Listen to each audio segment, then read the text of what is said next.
palavra de Deus no capítulo 27 de 1 Samuel vai dizer o seguinte: Davi disse consigo mesmo: pode ser que algum dia eu venha perecer nas mãos de Saul. Portanto, não há nada melhor para mim do que fugir para a terra dos filisteus. Isto para que Saul perca de todas as esperanças e deixe de me procurar. E em toda a terra de Israel, assim me livrarei das mãos dele. Davi se levantou e com 600 homens que estavam com ele foi até Ax, filho de Maoque, rei de Gate. Davi ficou morando com Ax na cidade de Gate, ele e os seus homens, cada um com sua família. Davi com suas duas mulheres, Ainoã, a Jezreelita, e Abigail, a viúva de Nabal, o carmelita. Quando Saul foi avisado de que Davi tinha fugido para Gate, desistiu de o perseguir. Essa é a mensagem de hoje. Lendo essa mensagem, que eu pedi para Deus uma mensagem ontem, e abri a Bíblia, achando que cairia talvez no livro de Deuteronômio, no livro de Números, no livro de Gênesis, Êxodo, caiu em 1 Samuel capítulo 27.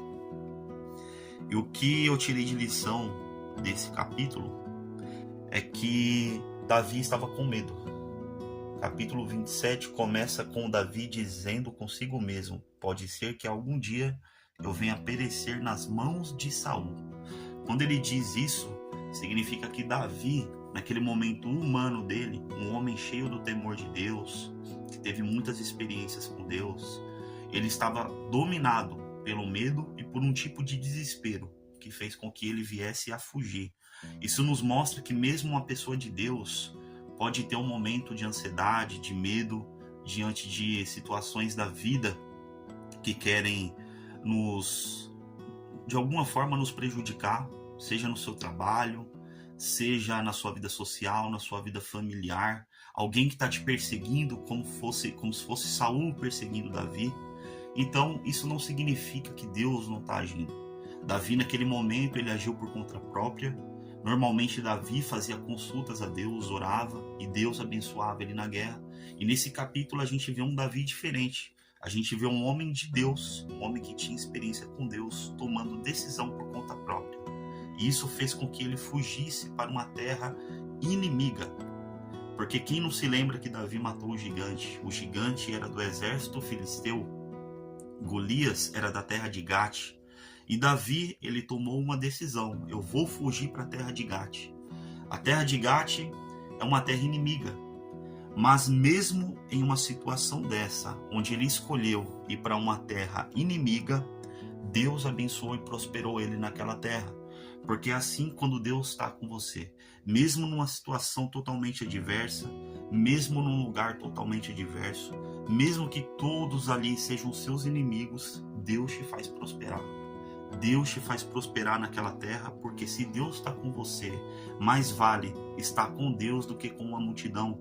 Mais vale estar com Deus, porque Ele vai te abençoar, prosperar, te dar estratégias para que você possa vencer as suas batalhas. Então Deus estava com Davi naquela terra inimiga. Mesmo Davi tendo fugido, mesmo Davi tendo mostrado um sinal de ansiedade, medo, desespero, chame você como quiser, Deus abençoou Davi diante daquela situação e indo para uma terra inimiga, a terra dos filisteus. Para Davi foi como se ele tivesse exilado numa terra inimiga. Para Ax era proveitoso porque Davi vinha com 600 homens e agora estava junto com os filisteus. Eu sinceramente não consigo me imaginar Davi numa terra inimiga, mas foi isso que a Bíblia nos mostra, porque ela não esconde os erros de ninguém. Eu e você, nós temos erros e a Bíblia não esconde a história de ninguém. Não vai ter só história boa, vai ter as histórias ruins também. Assim como Davi, que venceu, que era um homem de Deus, mas que também tinha decisões erradas, tinha medo, tinha ansiedade. Tudo aquilo que você tem na sua vida, que eu tenho, Davi tinha também, porque era um homem natural como a gente. A terceira lição que eu tiro dessa história é que Davi estava sendo preparado por Deus. Mesmo diante daquela situação, numa terra inimiga, ele estava liderando. Ele tinha um exército, ele estava vencendo batalhas.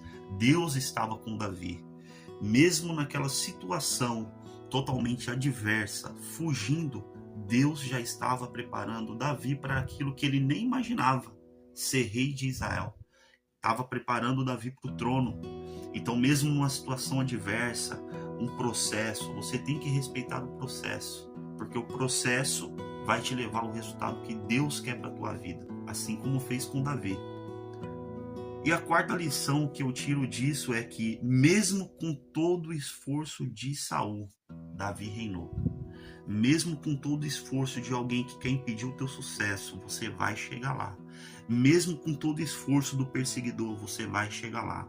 Desde que você tenha Deus na sua vida, desde que você consagre ao Senhor todos os seus planos, desde que você ore com a porta do seu quarto fechada, você coloque todos os planos diante de Deus, você ora, pede direcionamento e Deus vai te dar a vitória. Não importa quem tenta fechar a porta na sua vida, não importa quem tente fazer você perder essa batalha. Se Deus está com você, não importa o esforço de ninguém, importa que você vai vencer essa batalha no nome de Jesus. Amém.